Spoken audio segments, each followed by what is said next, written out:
Background dari cerita film ini. Pada bulan Maret tahun 2018, di lokasi yang bernama Laskargah, satu unit pasukan Amerika yang dipimpin oleh Sersan John Kinley mengalami nasib naas ketika mereka sedang melakukan razia terhadap iringan kendaraan penduduk Afghanistan. Sebuah ledakan terjadi yang menyebabkan gugurnya satu orang prajurit berikut penterjemah dampingan pasukan ini. Untuk itu, pihak pusat pun menempatkan satu orang prajurit pengganti dan seorang penterjemah baru untuk mendampingi misi Sersan Kinley mencari lokasi perakitan senjata pasukan Taliban. Penterjemah yang terpilih adalah seseorang yang bernama Ahmed. Ahmed ini selain GAP 4 bahasa, dia juga pasti ngotak-ngatik mesin. Menyalahkan interpreter sebelumnya yang dia bilang banyak ulah, Kinley pun jadi bersikap jutek kepada Ahmed meskipun sang interpreter yang berkepala pelontos ini menjamin bahwa dirinya punya attitude yang lebih bersih. Misi pertama yang dilakukan bersama Ahmed adalah menyatroni sebuah kawasan pemukiman padat. Tempat yang mencari incaran Sersan Kinley sangat diyakini oleh Ahmed bahwa di sana nggak ada apa-apa. Kinley malah merespon sinis masukan Ahmed, ia tetap kekeh ingin masuk memeriksa. Setelah dinego oleh Ahmed, sang pemilik tempat mengizinkan tentara ini untuk masuk dan ternyata di sana memang nggak ada apa-apa. Hanya beberapa orang mas-mas yang sedang enjoy menikmati narkoboy. Bete dengan masukan dari intelnya yang kurang jos, John Kinley menghadap langsung atasannya meminta agar diberikan petunjuk yang lebih betul. Ternyata pihak atasan pun harus dinego untuk memberikan info yang benar. Muncullah satu dokumen dari seseorang yang dicurigai ada hubungan dengan orang Taliban. Ketika Kinley memperlihatkan dokumen itu kepada Ahmed, ternyata sang penerjemah mengenali orang tersebut. Malamnya mereka pun melakukan pengintaian terhadap orang yang bernama Faraj ini. Dua orang Afgan rekrutan lain kemudian turun untuk meringkus Faraj. Mereka pun membawanya ke sebuah tempat yang sepi. Ketika dihadapkan kepada Ahmed, Faraj ternyata mengenali tampang sang interpreter. Dia mengancam akan membunuh keluarga Ahmed yang dianggapnya sebagai pengkhianat ini.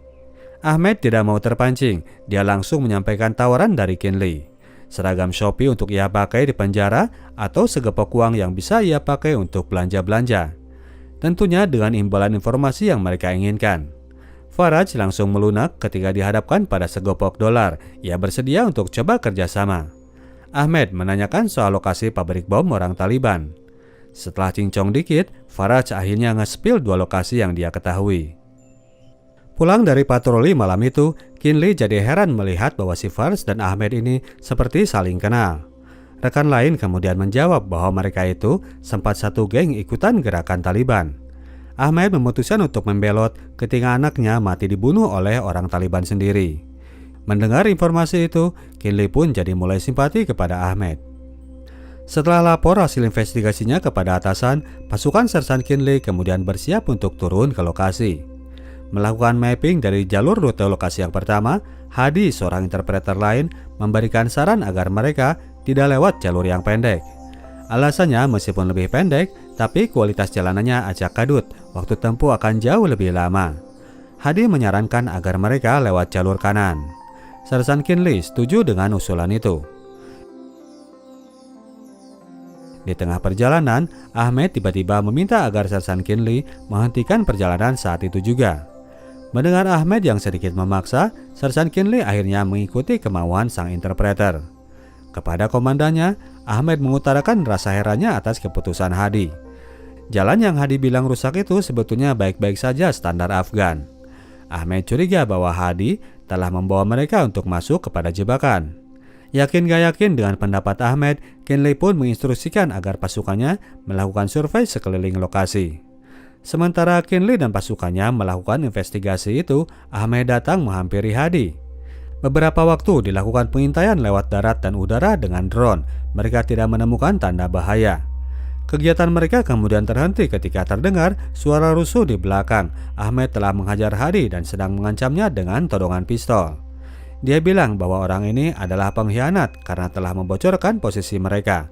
Kinley yang belum percaya penuh kepada Ahmed langsung mengancam agar dia melepaskan Hadi. Terdengar kemudian teriakan dari orang di atas bukit bahwa mereka telah menemukan sesuatu yang berbau jebakan dan berbahaya. Disitulah Kinley mulai percaya ketika ditanya, Hadi bilang bahwa keluarganya sedang ditawan oleh orang Taliban. Sersan Kinley langsung ngasih instruksi agar mereka segera mundur menuju base camp. Esok harinya pasukan ini melanjutkan misi untuk mengunjungi lokasi yang kedua. Perjalanan yang lumayan jauh dari base camp, 3 jam perjalanan dengan menggunakan Humvee. Tibalah kemudian mereka di sebuah lokasi yang berbentuk lokasi gali tambang. Pasukan ini langsung berhenti dan bersiaga. Ahmed maju untuk melakukan komunikasi dengan pemilik tempat. Sang punya tempat bilang bahwa ini adalah tempat miliknya, namun kini sudah tidak lagi beroperasi. Di dalam tempat tersebut, seseorang sedang mengintai lalu melaporkan kedatangan pasukan Amerika ini kepada komandannya dari kelompok Taliban yang direspon bahwa mereka akan di-backup dengan sejumlah pasukan. Di luar, orang yang mengaku pemilik tempat sudah tahu maksud kedatangan para tentara Amerika. Ia kemudian menunjukkan sebuah tempat yang beda arah dengan tujuan perjalanan. Ahmed bisa menduga bahwa orang ini telah berbohong. Ia menyampaikan kecurigaannya kepada Kinley. Pasukan itu pun masuk ke dalam lorong dan menemukan pemuda tadi di dalamnya. Kinley dan kawan-kawan kemudian melakukan pemeriksaan lebih lanjut. Mereka naik ke atas instalasi tambang untuk naik menuju bukit di atasnya. Personal di bawah membuka sebuah trailer dan menemukan sebuah tumpukan senapan. Kinley segera memberi instruksi agar mereka mengamankan semua tawanan dan memasang posisi siaga. Di posisi atas bukit, John menghampiri sebuah trailer yang posisinya terlihat paling pojok. Dia pun mengintip ke dalam dan menemukan bahwa lokasi itu adalah lokasi perakitan bom berikut dengan lokasi penyimpanan sandera. Dia telah menemukan target yang ia cari. Kinley segera meminta dipanggilkan bantuan armada udara. Berikutnya ia pun masuk dan segera melakukan serangan. Para anggota Taliban yang ada di dalam berhasil diabasmi meskipun seorang rekan kedapatan kena luka tembak. Setelah memasang bom waktu, mereka bertiga lalu cabut meninggalkan lokasi. Namun sebelum mereka lari lebih jauh, tentara pihak Taliban keburu datang dengan serangannya. Mereka muncul dari segala penjuru. 1 orang prajurit Amerika harus gugur karenanya. Setelah itu datang kemudian 1 truk pasukan Taliban yang terpantau dari kejauhan. Dilanjut lagi dengan munculnya personel lain dari balik bukit seberang. Pasukan Amerika terpojokan, mereka diserang dari berbagai sudut. Pertempuran sengit pun terjadi, pihak Amerika dengan senjata yang lebih canggih dan pihak Taliban dengan senapan warisan Perang Dunia Kedua, namun dengan jumlah yang jauh lebih banyak. Pasukan Amerika makin terpojokan, satu persatu dari mereka mulai berguguran. Pasukan Amerika makin goyang ketika pihak Taliban mulai memakai senjata beratnya. Kinley dan Ahmed mulai tiba dari atas bukit dan langsung membantu 2 orang tentara Amerika yang masih tersisa. Mereka kemudian berhasil mendekat menuju truk milik musuh yang kemudian mereka rebut untuk dipakai kabur dari sana. 2 truk ini sempat melaju, namun truk yang pertama keburu hancur kena terjangan bazooka. Tinggal truk yang ditangani oleh Kinley dan Ahmed yang berhasil lanjut ngegas dan menjauh dari TKP. Dalam kejaran beberapa mobil pasukan Taliban, truk curian ini melaju dengan kencang. Namun itu tidak terjadi begitu lama karena terjadi kempes ban karena jalanan yang rusak. Terpaksa truk itu pun mereka tinggalkan, kedua orang ini lari masuk ke dalam hutan. Kinley dan Ahmed terus berlari menghindari kejaran pihak Taliban yang mana pimpinan mereka meminta agar kedua orang ini ditangkap hidup-hidup. Saat para pelaku pertempuran itu sudah keluar dari lokasi tambang tadi, muncullah bantuan armada Amerika yang telat datang. Mereka menemukan beberapa prajuritnya telah jadi korban. Yang tidak mereka temukan adalah tubuh John Kinley dan Ahmed. Sementara itu, kedua orang ini masih terus berada di hutan dan mulai berhenti ketika hari mulai senja dan posisi mereka sudah jauh dari para pemburunya. Sersan Kinley memutuskan agar mereka malam itu menginap di titik tersebut. Esok paginya, Ahmed dibangunkan oleh Kinley yang sudah duluan gerak mengintai lokasi sekitar. Kinley meminta Ahmed agar siap cabut karena pasukan Taliban sudah mendekati posisi mereka.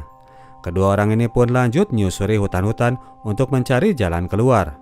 Demi menghilangkan jejak, Kinley memilih jalan pintas, turun lewat tebing yang curam. Mereka tiba di dasar tebing dengan selamat, lalu menyusuri jalan setapak.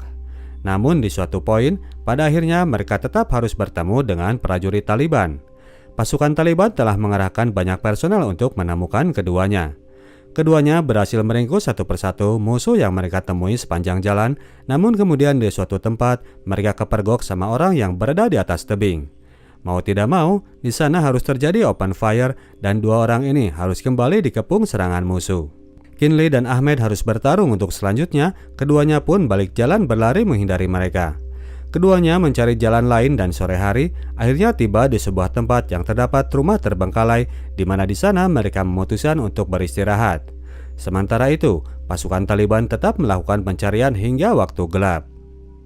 Esok paginya melalui radio kontrol milik orang Taliban yang mereka curi, Ahmed bisa menangkap pembicaraan di ujung radio bahwa mereka telah melihat sebuah rumah.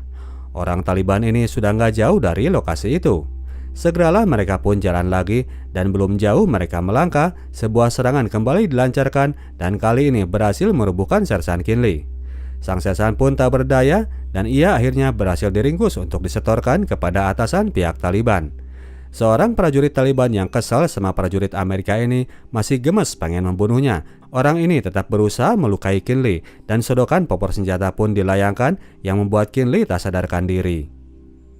Ketika Kinley hendak dimasukkan ke dalam mobil, saat itulah Ahmed datang dan membantai satu persatu tentara Taliban yang tidak menyadari kehadirannya. Kini di tempat itu hanya tersisa dirinya beserta Sersan Kinley yang telah tidak berdaya. Setelah sedikit memberi perawatan kepada luka Kinley, Ahmed kemudian merakit sebuah stretcher dari dahan kayu untuk menyeret prajurit Amerika ini. Dia akan kabur dengan menggunakan jalan setapak pegunungan. Mereka nggak mungkin lewat jalan besar karena pasti akan papasan dengan orang Taliban. Maka dari itu dimulailah perjuangan Ahmed menyeret seorang prajurit Amerika untuk membebaskan diri dari kejaran musuh mereka melintasi jalan berbatu pegunungan Afghanistan. Di suatu tempat mereka menemukan aliran air. Ahmed memutuskan berhenti untuk menyegarkan diri sekaligus menyegarkan pasiennya. Ahmed terus berjalan siang dan malam. Suatu saat ia sempat melihat truk orang Taliban lewat. Pasukan ini masih terus melakukan pencarian. Suatu waktu akhirnya mereka tiba di sebuah dusun kecil. Dengan uang yang ia ambil dari kantong Kinley, Ahmed membeli sebuah mobil truk untuk melanjutkan perjalanan. Hari itu ia akan sedikit hemat energi untuk mempersingkat waktu. Namun benar saja, pada akhirnya ia pun papasan lagi dengan orang Taliban. Mereka mencegat truknya Ahmed, namun ternyata bukan untuk merazia. Pasukan Taliban ini minta numpang karena kendaraannya ngadat nggak mau jalan. Kepada orang Taliban ini, Ahmed mengaku sebagai pedagang karpet. Di belakang mobilnya memang terdapat tumpukan karpet yang mana ia pakai untuk menutupi tubuh Kinley. Horor bagi Ahmed di sepanjang jalan itu karena takut tubuh Kinley ditemukan oleh prajurit di belakang. Namun ternyata perjalanan itu berjalan lancar-lancar saja tanpa halangan. Di sebuah padang, Ahmed menemukan tenda para penggembala domba. Ia pun mampir dan menawarkan mobilnya untuk ditukar dengan makanan dan kereta dorong milik mereka. Para penggembala ini ternyata pembenci kaum Taliban. Untuk itu mereka pun mau membantu Ahmed menggotong tubuh Kinley. Para penggembala juga memberitahukan bahwa kini pihak Taliban telah memasang harga untuk kepala mereka berdua. Pasukan Taliban telah dikerahkan untuk memeriksa tiap desa, jadi sangat penting apabila Ahmed tidak mengambil jalan utama. Dengan menarik gerobak kayu itu, Ahmed melintasi beratnya medan jalan berbatu untuk menyelamatkan Sersan John Kinley. Dinginnya malam serta panasnya siang, ia tempuh untuk menaklukkan tantangan, jalanan datar, menurun maupun menanjak. Sempat suatu waktu ia mengalami frustrasi, saking lelahnya ia berjalan dan sulitnya menaklukkan tantangan. Kalau sudah begitu, ia akan berdiam diri dulu, melepas lelah, mengambil nafas, dan kembali meneruskan perjuangan. Suatu hari, akhirnya basecamp pasukan Amerika mulai terlihat dari bukit tempatnya berposisi. Tinggal menuruni bukit itu menuju tempat yang akan ia tuju. Ketika kembali sampai di dataran rendah, ia sudah melihat bentuk peradaban di depan mata, sebuah warung kecil penjajah air mineral dan buah-buahan. Waktunya untuk menyegarkan diri sebelum meneruskan perjalanan. Namun saat itu, tiba-tiba satu trek orang Taliban ikut mampir ke warung tersebut. Awalnya mereka nggak ada kecurigaan, namun Ahmed lupa dengan kaki John Kinley yang tidak ia tutupi. Orang Taliban langsung curiga, namun Ahmed telah siaga. Ia berhasil menyerang duluan dan melumpuhkan kedua orang tersebut. Tidak lama kemudian kehebohan itu diintervensi oleh datangnya kendaraan pasukan Amerika. Alangkah kagetnya mereka ketika pasukan ini memeriksa Ahmed dan gerobaknya. Mereka telah menemukan Sersan John Kinley yang telah lama mereka cari. Prajurit veteran ini pun langsung diangkut dengan heli. Setelah menjalani masa perawatan sampai hampir 2 bulan lamanya, barulah Sersan John Kinley bisa dipulangkan ke rumah di Santa Clarita, California. Dia telah diberikan medali penghargaan atas momen survival tempo hari. Kinley sendiri merasa dia gak pantas untuk menerimanya. Meskipun gak mengingat jelas apa yang telah terjadi selama di perjalanan, Kinley bisa menebak pastilah Ahmed yang telah menolongnya. Declan, seorang rekan veteran Afgan, kemudian cerita bahwa dongeng mengenai perjuangan Ahmed menyelamatkan seorang tentara Amerika telah beredar di kalangan masyarakat Afgan sampai ia dianggap sebagai pahlawan lokal. Hal ini sangat dibenci oleh pihak Taliban hingga mereka menetapkan bos Ahmed ini sebagai satu di antara top 10 orang yang paling dicari. Ahmed dan keluarga kini sedang kabur sana-sini menghindari kejaran orang Taliban. Declan telah mencoba menghubungi Ali, adiknya Ahmed yang seorang pengedar narkoboy, agar memberitahukan keberadaan kakaknya. Namun Ali tidak mau memberitahukannya sebelum pihak Amerika memberikan visa seperti yang telah dijanjikan kepada Ahmed. Terdorong oleh rasa simpati dan rasa hutang budi, Sersan Kinley langsung menghubungi pihak imigrasi untuk menanyakan pengajuan visa yang telah diajukan oleh Ahmed Abdullah. Namun hingga beberapa hari, Kinley memfollow up pihak imigrasi, hanya alasan dan alasan saja yang ia dapatkan. Sampai sebulan lamanya, John Kinley konstan menelepon pihak imigrasi, namun masih saja ia mendapatkan jawaban-jawaban yang mencengkelkan. Hingga akhirnya suatu hari, ia mendapatkan kepastian jawaban itu bahwa pengajuan visa atas nama Ahmed Abdullah masih harus menunggu sampai 9 bulan ke depan. Meledaklah emosi John Kinley, ia mulai membentak dan mengancam petugas imigrasi. Bayang-bayang memori itu mulai bermunculan, momen ketika Ahmed berjuang mati-matian untuk menyelamatkan hidupnya. Kepada istrinya, John Kinley mulai curhat, mengutarakan perasaannya yang makin tersiksa karena rasa bersalah. Kinley juga mengutarakan hal itu kepada Declan. Rekannya itu kemudian memberikan saran agar ia menyewa jasa Parker, seorang agen keamanan swasta, untuk membantunya mencari Ahmed di Afghanistan. Ahmed sendiri saat itu sedang berada di desa Tirinkut, kota kecil kesekian yang telah ia jadikan sebagai tempat persembunyian. Ahmed beserta anak istrinya kembali harus melakukan pelarian ketika hari itu pasukan Taliban telah tiba di desa tersebut. Untungnya ia masih terus didampingi oleh Puya, supir truk kepercayaan Ali yang biasa menjadi tukang kirim barang-barang dagangannya. Di Amerika sendiri, lama-kelamaan istri John Kinley mulai merasakan kegalauan yang terus menghantui suaminya. Sebagai istri yang baik, ia akhirnya melepas suaminya apabila John ingin turun ke Afgan untuk mencari Ahmed. Lagian, dia sudah merasa sangat bersyukur kemarin itu suaminya bisa balik lagi setelah beberapa waktu dikabarkan telah menghilang. Ia pun merasa berhutang budi kepada penyelamat suaminya itu. Berangkatlah kemudian John Kinley menuju pangkalan udara Travis di California untuk menemui Kolonel Fox, komandannya selama berada di Afghanistan. Kali ini Kinley nggak banyak cincong, ia minta agar komandannya ini membayar hutang masa lalu dengan mengusahakan visa buat Ahmed. Beberapa waktu kemudian, Kinley pun tiba di Airbase Kunduz, Afghanistan, lokasi tempat makalnya Parker Company. Kinley yang memperkenalkan diri dengan nama lain agar kedatangannya tidak terpantau oleh orang Taliban, dia ingin agar mereka langsung bergerak saat itu juga, seperti kontrak yang sudah mereka sepakati. Namun, Parker ini ternyata tipikal orang yang banyak ngebusa. Ia bilang baru bisa 3 hari lagi karena hari itu ia harus meladeni orderan dari pihak PBB.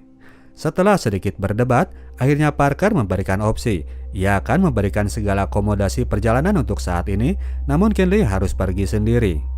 3 hari ke depan, mungkin saja sudah beda lagi nasib bagi seorang buronan. Maka dari itu, Sersan John Kinley memilih untuk pergi saat itu juga. Ia tidak ingin membuang banyak waktu. Dengan bermobil sendiri, Kinley bergerak menuju tempat yang diinformasikan oleh Parker. Lewat daerah Gurian dan Kala Enau, di mana ia sempat papasan dengan para prajurit Taliban. Sampailah kemudian ia di kota kecil yang bernama Charikar. Kinley mendatangi sebuah warung kopi dan di sana si Mamang Ali ini memang tampak sedang menungguinya. Selama itu, Ali masih belum diinterogasi oleh pihak Taliban karena dia ini masih melakukan bisnis dengan mereka. Namun untuk acara kali ini, memboyong Ahmed dari tempat persembunyiannya tetap sebuah tugas yang sangat berbahaya. Untuk itu, Ali telah mengatur agar Kinley didampingi oleh Puya, supir truk andalannya yang sudah tahu poin demi poin tempat pihak Taliban melakukan pemeriksaan. Jalanlah kemudian Kinley bersama Puya ia ditempatkan di bagian belakang bareng dengan tumpukan kentang. Pada pos pemeriksaan pertama, truk milik Puya masih bisa lolos setelah surat saktinya bisa di-approve oleh prajurit penjaga. Pada titik pemeriksaan yang kedua, para penjaga di tempat ini tidak meladeni surat sakti. Mereka tetap memaksa melakukan pemeriksaan. Jangankan surat sakti, uang gepokan pun gak mempan buat prajurit di tempat ini. Seorang penjaga kemudian masuk ke dalam melakukan pengecekan, hal yang membuat Kinley gak punya pilihan lain selain untuk membunuh keduanya. Setelah menyingkirkan jasad dari mereka ke aliran sungai, mereka pun melanjutkan perjalanan. Namun yang tidak mereka sadari, insiden tadi ternyata termonitor oleh seorang penjaga lain di belakang. Setelah melaporkan kejadian itu kepada atasan, prajurit ini akhirnya bergerak untuk membuntuti truk pembawa kentang. Di dalam truk pembawa kentang, sebuah berita gembira kemudian datang dari Amerika. Kolonel Fox menelepon bahwa ia telah mendapatkan visa bagi Ahmed sekeluarga. Setetes berita menyejukkan yang makin membuat Kinley tambah semangat untuk menyelamatkan Ahmed. Truk ini kemudian tiba di sebuah dusun terpencil. Kinley kemudian mengintip lewat teropong dan melihat Ahmed berada di sana sedang ngoprek mesin. Sekarang tinggal menghubungi Parker untuk minta dilakukan proses evakuasi. Lewat tracking location, Parker kemudian memberikan lokasi Mepo yang disarankan di wilayah tersebut, sebuah bendungan yang berjarak 2 km dari dusun itu. John meminta agar Parker gerak cepat karena ia merasa telah meninggalkan jejak yang bisa ditrace oleh orang Taliban. John kemudian jalan dan menghampiri orang yang paling ingin ia temukan. Mereka pun duduk saling berseberangan, tidak banyak yang mereka ucapkan, namun sangat terasa bahwa keduanya sangat lega bisa kembali saling menemukan. Setelah mengabarkan bahwa ia telah mendapatkan visa untuk keluarganya, Ahmed langsung meminta istrinya untuk bersiap pergi dari sana. Fahrudin, orang Taliban yang sedari tadi membuntuti truk kentang, ternyata telah sampai dan berposisi di belakang truknya Puya. Pihak atasan kemudian kaget luar biasa ketika tahu bahwa orang yang ditemukan ternyata adalah John Kinley dan Ahmed, buronan yang paling mereka incar. Pimpinan Taliban segera menugaskan backup pasukan yang besar untuk membantu Fahrudin meringkus incaran mereka tersebut. Kinley dan Ahmed sekeluarga diangkut lewat jalan belakang. Truk mereka jalan duluan sebelum akhirnya pihak Taliban muncul dengan tentaranya. Di markas Kunduz, kini Parker baru menyadari bahwa klien mereka, si Ron ini adalah John Kinley yang sudah banyak diketahui telah menjadi top 10 incaran Taliban. Untuk itu ia pun sekalian menghubungi pihak Angkatan Udara Amerika untuk meminta bantuan. Hanya beberapa waktu saja truk angkut barang ini jalan santai sampai akhirnya rombongan prajurit Taliban sudah berada di belakang mereka. Kinley tidak mau buang waktu, ia pun duluan melakukan serangan. Pertempuran pun terjadi hingga akhirnya mereka tiba di wilayah sekitar bendungan. Kinley segera meminta agar Puya memblokade jalan. Ia membawa orang-orangnya turun lalu meletakkan bom granat untuk meledakkan truk tersebut. Sejenak usaha itu memang berhasil menghalangi jalan orang Taliban, namun tidak lama kemudian pejuang Taliban ini sudah kembali bisa mendekat untuk melakukan serangan. Kinley dan rombongan berjuang sebisa mungkin agar mereka bisa melintasi jembatan menuju sebuah bangunan di tengah bendungan. Serangan pihak Taliban makin gencar mencecar mereka. Senjata canggih yang dipakai oleh Kinley dan Ahmed memang efektif dalam melumpuhkan beberapa musuh, namun jumlah mereka yang sangat besar membuat keduanya makin kewalahan untuk tetap bertahan. Sampailah kemudian mereka pada momen krusial ketika keduanya kehabisan peluru, sementara itu pasukan Taliban makin mendekat dan Puya terkena tembakan. Kinley dan Ahmed sudah pasrah untuk merelakan hidupnya sampai akhirnya sebuah ledakan yang kencang terjadi dan menimpa prajurit-prajurit Taliban. Sebuah pesawat tempur udara milik Amerika telah berada di sekitar lokasi dan melakukan tembakan dari jarak jauh. Posisi orang-orang Taliban yang terpantau lewat scanner dia babat sampai tak bersisa. Datang kemudian 2 buah heli yang melakukan clearing dari jarak dekat dan kedatangannya kemudian disusul dengan kemunculan Parker dan tim lewat jalan darat. Daerah itu sudah dinyatakan clear dari pihak pengancam. Kinley dan Ahmed sekeluarga telah fix berhasil diselamatkan. Mereka kemudian dibawa dengan heli menuju pangkalan militer Amerika, di mana di sana telah menunggu sebuah pesawat khusus yang akan membawa mereka pulang. Pelonglah sudah keduanya, Ahmed bisa membawa keluarganya menyongsong kehidupan baru yang bebas dari konflik dan Sersan John Kinley berhasil membebaskan jiwanya dari rasa bersalah karena telah membawa sebuah keluarga berada dalam kondisi yang terancam. Ini adalah hanya salah satu dari happy ending yang dialami oleh beribu orang interpreter yang bekerja sama dengan pihak Amerika selama Perang Afghanistan. Tahun 2021, ketika pihak Amerika menarik semua pasukannya dan pihak Taliban kembali duduk berkuasa, 300 orang interpreter telah dihukum mati dan ribuan lainnya masih berada dalam persembunyian.